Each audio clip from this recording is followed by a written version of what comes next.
इस जजमेंट से पढ़ने के बाद एक तो ये प्रतीत हुआ, जिस समाज के बारे में आप फैसला लेने जा रहे हैं, क्या वो समाज इसमें पार्टी बनाए और समाज को सुनवाई का मौका मिला? प्रिंसिपल ऑफ नेचुरल जस्टिस ये कहता है जिसके बारे में कोर्ट फैसला करने वाली है उसको हियरिंग का मौका मिलना चाहिए। तो हमारे समाज को तो हियरिंग का मौका ही नहीं मिला, तो हम अपनी बात रखते कैसे? दूसरी बात वो कहता है fair play in action. Principle of natural justice का दूसरा सिद्धांत कहता है there must be fair play in action. तो इसमें कहीं फेयर प्ले तो नजर नहीं आ रहा, क्योंकि जब हमें सुनवाई का ही मौका नहीं मिला तो फेयर प्ले कहां से हुआ? और तीसरी बात, और ये बहुत महत्वपूर्ण बात है, आप सब विद्वान लोग बैठे हैं, क्या कोर्ट के सामने केंद्र की सरकार ने या संबंधित राज्य सरकारों ने कोई ऐसा डाटा सुप्रीम कोर्ट के समक्ष रखा क्या अनुसूचित जाति की किस किस जाति की कितनी जनसंख्या है, सरकारी नौकरी में किस किस तरह की नौकरी में कौन कौन सी जाति को कितना हक मिला, किसको ज्यादा मिला किसको कम मिला? क्या इस तरह का कोई डाटा सुप्रीम कोर्ट के सामने रखा? इस तरह का कोई डाटा तो सुप्रीम कोर्ट के सामने नहीं रखा। फिर सुप्रीम कोर्ट के ख्वाब कहां से आ गए कि भाई कुछ जातियों को अनुसूचित जाति में ज्यादा मिल गया, कुछ को कम मिला है? इसका मतलब कोई व्यक्ति है पहले पीछे से एक माइंड सेट बना के बैठा है, किसी ने तय कर लिया कि इसमें झगड़ा करवाना है। सरकारी नौकरियां बची नहीं है, जब नौकरियां नहीं होंगी तो फिर झगड़ा किस बात का?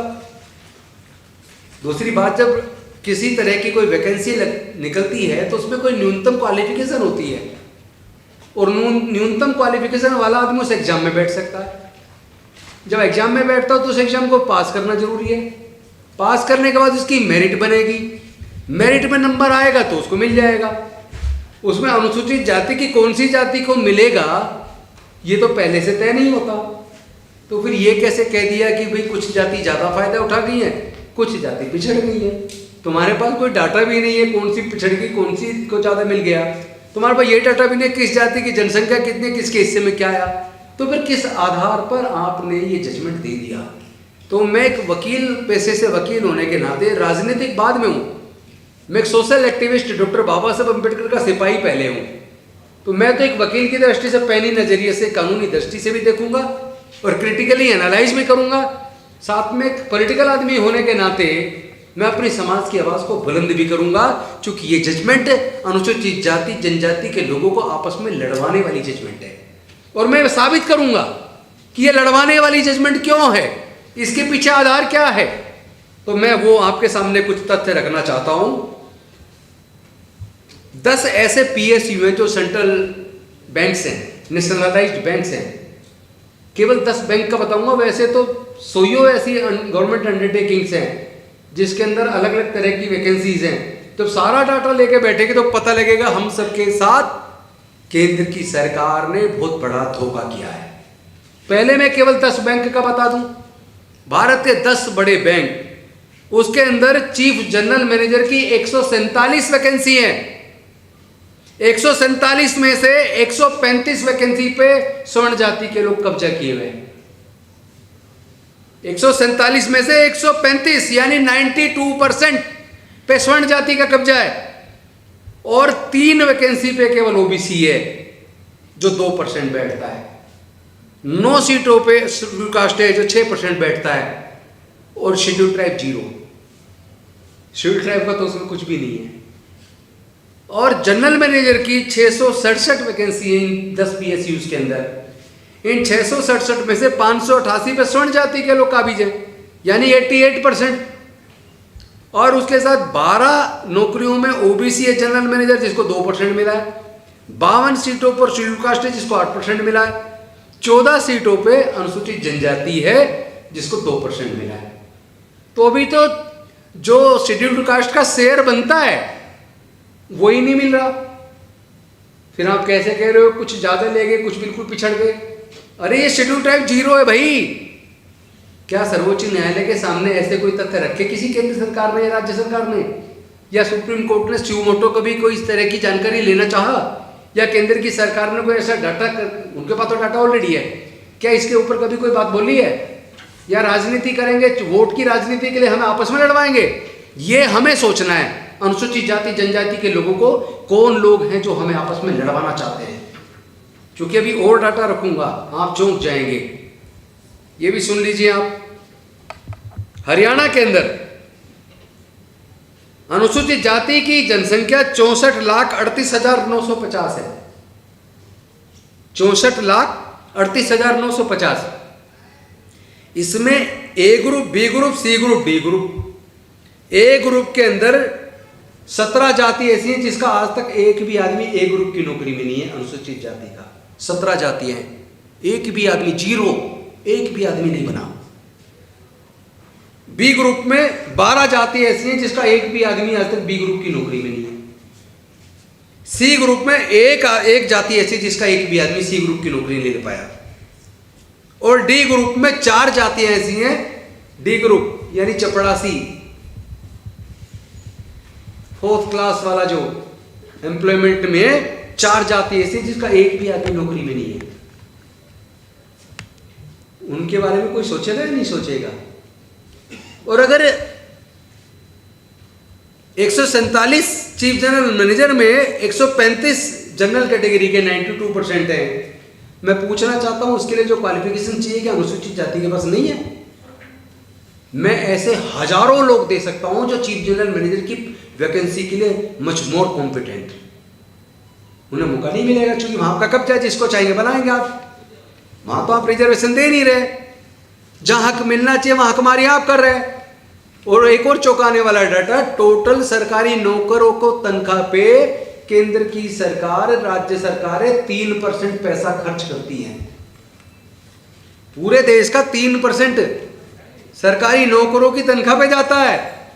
तो उस 3% में हमारे हिस्से में तो 1% भी नहीं आया, और उसे 1% में आपस में झगड़ा करवा रहे हैं। 97% अदर देन सैलरी, 97% में अनुसूचित जनजाति पिछड़े वर्गों का हिस्सा कहां है? हम आपस में इनकी साजिश का शिकार होकर आपस में लड़ेंगे या उस 97% में अपना हक मांगेंगे? खेत की जमीन, जंगल जमीन कोई मां के पेट से लेकर पैदा हुआ है क्या? हाँ, किसने आपको मालिक बना दिया जमीन का? जब आप मां के पेट से लेकर पैदा नहीं हुए, हम मां के पेट से लेकर पैदा नहीं हुए, हमारे अंदर भी वही खून है, आपके अंदर भी वही खून है, तो तुम जमीनों के मालिक कैसे हो? हम जमीनों के मालिक क्यों नहीं है? क्या इस पर चर्चा नहीं होनी चाहिए?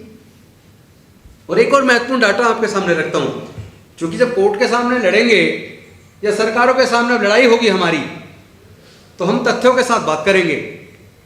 कुछ लोग हवा में बात करते हैं, हवा में आर्गुमेंट नहीं होता। आर्गुमेंट तो तथ्यों के साथ किया जाना चाहिए। मजेदार डाटा आपके सामने रखता हूं। केंद्र की सरकार की जनवरी 2003 में टोटल नौकरियां ए, बी, सी, डी तीनों मिलाकर जनवरी 2003 में 26,29,913 सरकारी नौकरियां थी, जिसमें अनुसूचित जाति की ए, बी, सी, डी सारी मिला के केवल 6,14,101 लोग सरकारी नौकरी में थे। और अनुसूचित जनजाति के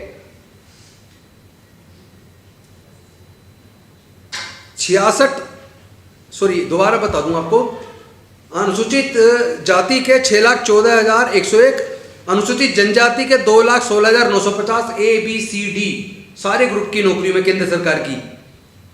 और अदर्स, ओबीसी का डाटा उस वक्त नहीं था, ओबीसी का एनए लिखा हुआ है। अदर्स लोग थे 26,64,425, 75.5% पे कब्जा अदर्स का। और SC, ST, ओबीसी सारे जोड़ लो तो 24.5% पे शिफ्ट आ दिए। तो हकमारी कौन कर रहा है? कौन जवाब देगा इसका? लेकिन ये जो डाटा मैं बता रहा हूं ये 2003 का है। अब मैं बताता हूं जनवरी 2021 का डाटा। जनवरी 2021 में जो केंद्र सरकार की 33,95,476 नौकरियां थी, चूंकि इन्होंने बहुत सारी नौकरियां खत्म कर दी, वो घट के रह गई 18,78,822। केंद्र सरकार की कुल नौकरियां 2021 में 18,78,822 बची हैं, जिसमें डी ग्रेड तो इन्होंने प्राइवेटाइज कर दिया, ठेके पे दे दिया, आउटसोर्स कर दिया पूरा। फिफ्थ पे कमीशन में उसको पूरी तरह बैन कर दिया, सरकारी नौकरी फिफ्थ पे कमीशन कोई वैकेंसी नहीं निकलेगी, वो ठेके पे भर्ती होंगे, आउटसोर्स कर दिया गया। लेकिन एबीसी बची। एबीसी में 3,28,692 लोग 2021 में केंद्र की नौकरियों में अनुसूचित जाति के थे। मतलब जो 6,14,101 थे 2001 में, वो घट के 3,28,682 रह गए। अनुसूचित जनजाति के 1,44,270 रह गए और ओबीसी के 4,15,342 रह गए और जनरल कैटेगरी के 9,90,918 रह गए। ये जनरल वाला बैठता 52.7%। और अभी इसमें ईडब्ल्यूएस जोड़ा नहीं है, उसे और जोड़ लोगे तो पता लगेगा 60% नौकरियों पे स्वर्ण जाति के लोग कब्जे में बैठे हैं। तो फिर न्याय कौन करेगा? और इससे भी मजेदार एक और डाटा देके मैं डाटा खत्म करके फिर थोड़ी सी बात करके अपनी बात खत्म करूंगा। स्वीपर की नौकरी, सफाई कर्मचारी की नौकरी, 2003 में अनुसूचित जाति के 73,881 लोग केंद्र सरकार में स्वीपर की नौकरी पे थे, जो 58.57% था टोटल नौकरियों का। एसटी के 5,605 थे, तो 4.44% था। ओबीसी का एनए, क्योंकि उस वक्त ओबीसी का डाटा नहीं था, और अदर्स जनरल कैटेगरी के लोग 46,645 यानी 36.98% स्वीपर की नौकरी पे जनरल कैटेगरी के नौकरी कर रहे थे। वो अलग बात है, वो सफाई का काम करने के बजाय वो ऑफिस में बैठते थे, सफाई का काम वो अनुसूचित जाति के ही लोग करते थे। और ये 2021 में घट के कितने रह गए, ये भी देख लीजिए एक बात।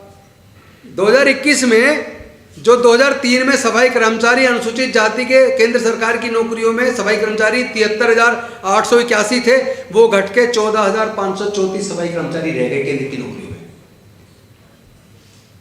और जनरल कैटेगरी के रह गए 18,295। यानी जनरल कैटेगरी के सफाई कर्मचारी की नौकरी में आज की डेट में एससी से ज्यादा लोग नौकरी कर रहे हैं। हकमारी कौन कर रहा है? अनुसूचित जाति जनजाति को आपस में लड़ाने की साजिश कर रहे हो, और काफी हद तक सफल भी हो गए वो लोग, क्योंकि कुछ लोग अनुसूचित जाति के सुप्रीम कोर्ट की जजमेंट को फेवर कर रहे हैं, और हम जैसे लोग जो न्याय की बात कर रहे हैं उन्हें कह रहे हैं कि ये हमारा, ये चाहते नहीं हमें हक मिले।